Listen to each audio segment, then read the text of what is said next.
All right, welcome back. On RealCopStoriesVideos.com, over 360 stories. In addition to that, 190 question and answers. Look them all up. They're my babies. Just have a video fest. I have one of my partners say, I'm binge watching. I can't stop. I said, well, I'm not that great, but it's fun to listen to this stuff. You never hear it anywhere else. Okay, you want to ask me a question, email me at rsbcopstories@gmail.com. Right now I'm answering a question that came down. How do you train a recruit out of the academy? Okay, it's a long time here, long stuff, a lot of stuff going here, a lot of moving parts. Reason, safety. And I didn't say the other two. Let me tell you on this one. Safety for myself, because I'm really by myself or pretty much with a recruit that knows nothing. Safety for him, because we're both in uniform and people like to take shots at us. And I forgot to mention this. The third person you want to save is you. Okay? The public. Because that's what we get paid for. We don't get paid to drive around and wave at people. We don't get paid nothing against the firemen. We don't get paid to wax our cars and wash and play racquetball. That's what they do when they're not fighting fires. And that's obviously dangerous too. But they pay us. We drive dirty cars. Cars don't run. You know, we wear combat boots because we run through mud and all this stuff. But you pay us to protect you. And that's unfortunately your third on the redial. Okay? On the redial, the phone. I'm one. My recruit's two. And you're three. All connected. All connected. Okay? You pay my salary. You buy my pension. You expect it, and I expect to give it back to you in spades. Okay, so that's why I took that training serious. I think on a side note, but that's what you need to do here. So now we're in the car. We're talking about a special secret code if someone gets a gun on us. That's the first thing I want to talk about, because I'm not leaving that parking lot unless I know that he has some kind of reaction to if somebody drops a gun on us, in other words, comes out of the car with a gun. Okay, now here comes the fun part. Now we're going to drive off. And you can imagine this poor kid. You know, it'd be like acupuncture. You know, he's got, where do I go to roll call? I get my car. I put all the needles going in. Shotgun. You know, secret code. Put the shotgun in the rack. You know, it's all these pins. The guys are looking at, what's that pin man? There was a science fiction. His whole head was full of nails, or what that was, in a little sci-fis. Okay, so these are all these needles going in. I felt the same way. I'm overwhelmed here, but not really, because I'm excited of what we're going to do here. I'm actually going to go out there and be a policeman. You know, so now we hit the street. Going down the street. And I tell him, okay, now, we're a target. He looks at me. I have to be honest with these kids, okay? And in those days, I never trained a lady officer because at my era, there weren't any, okay? I promoted up to detective, and then they started bringing a lot of women in. So I'll say guys, that's what it was at the time. In that era that came out in the mid to late 70s, not Vietnam veterans, okay, because a lot of us were. Some Korean veterans. So these guys never had a shot fired at them. Most of them never got in a fight, a fist fight. So somebody actually swings on them. So we're in this car, and I'm telling them, we're a target. And he goes, what do you mean we're a target? Okay, we're a marked black and white with uniforms. Every car out here, just a car. Gang members are in it. Husbands in it. Neighbors in it. Guns are in there. We don't know that. So when you go up in a car, they know us, and we don't know who the heck they are. It could be an old guy, which turned out earlier in my career. Could be an old man of 75 years old that just killed his wife for insurance. That's the kind of stuff you get, okay? You don't know what you're going to get here, okay? So I tell them that. I say, okay, now here's the next important thing. We're going down a major street. I'm trying to tell you everything that goes on here. When I make a turn, when we go to a radio call, I haven't cleared my radio yet to tell the lady up downtown that we're available. I'm still kind of gliding loose here. When we make a turn to go somewhere, you have to look up real quick at that cross street and see where we're at. You don't have to know exact address. Just say we're, like, I'll give you a street, Chicago Street. Okay, we make a left turn off the main street. We're going up Chicago. Just look at the street sign, and if we turn that corner, and we start getting shot at, and I got to pull to the curb, we jump out, and you grab that radio. You're the radio man. Officer needs help. Where are you? If you're not aware of where you are, we are really alone. No help's coming. Okay. Later on in the 80s, we had radios on our side, and we could actually hit the panic button on top, and that put out a broadcast that we need help without us even having to verbalize. Okay. Now they have where you put that beep out, and they cross angle it and know exactly where you are. In those days, they just say that so and so put out a help call on this beeper number, and they start trying to find us. A little archaic, but that's the way it was. Okay, so but not now, not in the 70s when I trained these kids, and so late 70s, and so I said, so I want you to make sure you know where you're at all the time. Okay, fine. So what happens? I haven't got a radio call yet. I'm just driving down a main street. I make a right turn. Where are we? And I pull to the curve. Where are we? I just got shot in the shoulder. I can't broadcast. Where are we? He just sat there. We're on St. Louis, 1 block south of First. Now, I know this, obviously. I know the area. He looks at me. All right, I'm going to do it again. Guy, I haven't even hit... I've been out of the roll call a good hour now. I haven't done anything yet for police work. I haven't...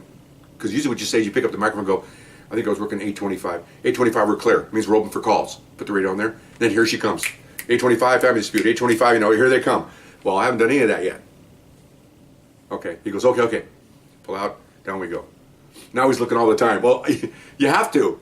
After a while, the division, you don't have to look. But the first 3 months or 2 months, every turn, you got to see where you're at. Now, there are parts of that. I worked there 7 years. I didn't know every single street. But if I didn't recognize the area, I sure as heck looked at that street when I made the turn. I look at the street and the 100 block. That way I could put it out on the radio, like I'm at 1300 block Gate Street. Officer needs help. Well, the helicopters are up there. He knows where Gate Street is. Those guys up there have been flying forever. He'll be on there with like white on rice with a spotlight. He'll find me in 2 seconds. Okay, all you gotta look for is the black and white. Okay, so anyway, so we did that for the next half hour. Right turn, left turn, right turn. So I got him to imagine, poor guy. Again, all these needles are hitting him because this is what we have to do. It's okay. Now we're gonna come on the air. Okay, he's like, okay, you're supposed to be the radio man, but for the first month or so, I'm gonna have to tell you when we got a call. Okay, and let me explain to you. We had 2 divisions. At that time there was 18 divisions.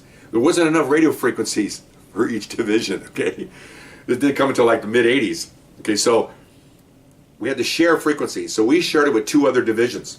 Can you imagine? So there's 3 girls talking at one after the other. Okay, she'll say well, 1 Adam 12. 1 Adam 12 handle the family dispute. 2 Adam 37 handle the dog barking. 11 Adam 27 handle the illegal parking car. 4 Adam 27 handle the neighbor dispute. And they're giving out addresses the whole time. Well, when you're an old salt like me, you hear the 4, that's us, and you write it down.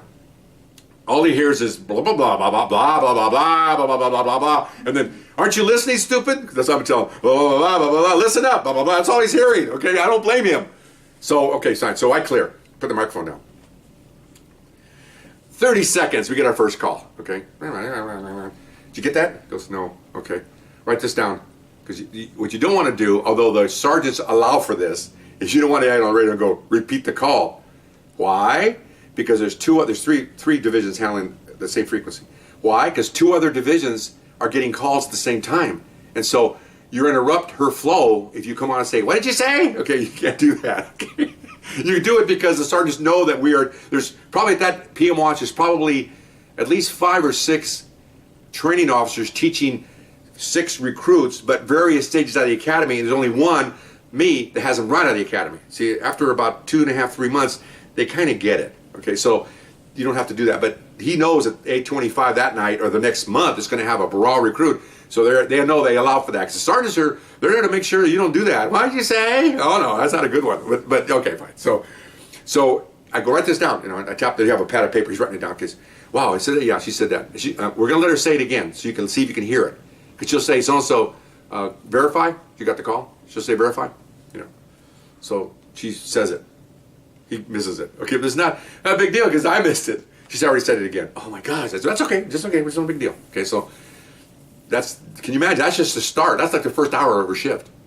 And I'm sure, and so we go to the call. It's a family dispute. There's a neighbor dispute or something. So we get there, and again, he's shadowing me. I get out, and you don't think the citizens know who's in charge of this 2-man unit? Heck yes. You look at him. You got this starry-eyed look on his face, like a deer in the headlights. And here's a guy there with stripes and a hash mark, and they go right to me, which is fine because that's what they want this thing resolved. If it was a neighbor dispute, somebody had the car parked, and somebody crossed somebody's driveway. No big deal. Okay, we go over there. You can't park here. I have to give you a ticket next time. Okay, fine. Okay, people are dying overseas, and we got this crap. Okay, but anyway, that's what you pay us for. Okay, fine. Get in the car, and off we go. And then I'm gonna get into later on how we record all this stuff. Oh my gosh. Okay. But I'm talking the first stages here. Okay, so we get back in the car, and I show it's clear. It's clear. So he gets the radio. We're clear. She goes, Roger, clear. What do? I make a left turn. Where are we? Pull to the curve. Okay. See, this never ends.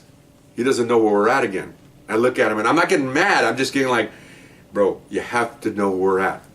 Okay, I know. But I was looking down. What were you looking down for? Oh, I want to fill out this log. No. Just make that little piece of paper that we wrote the address on. Just put the time on there, okay, and just stick it in your book. We'll do it later. Don't be looking down like this when I'm driving around, because somebody could shoot at us, somebody ambushes us. I make a turn and you don't know where you're at. Don't be doing that, because I didn't know I was busy driving. I didn't realize he had his head down writing something. I said, no, we don't write in the car. We write later. Okay. So it's, again, things like this. Okay, so here we go. We see a ticket. Here we go. Okay, guy blows a red light.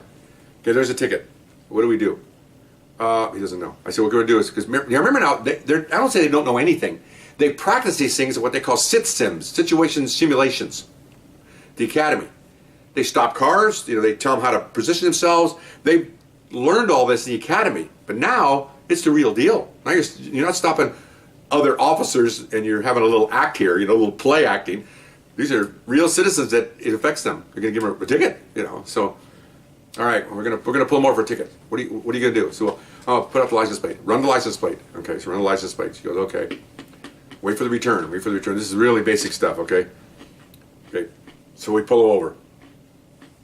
Now, in those days, we walked up on the car, and some departments have changed that. They order the driver back. Those days, we walked up to the car. So we're sitting in the car, and I go, we're going to walk up on the car. I need you to stay off to the right by the rear door.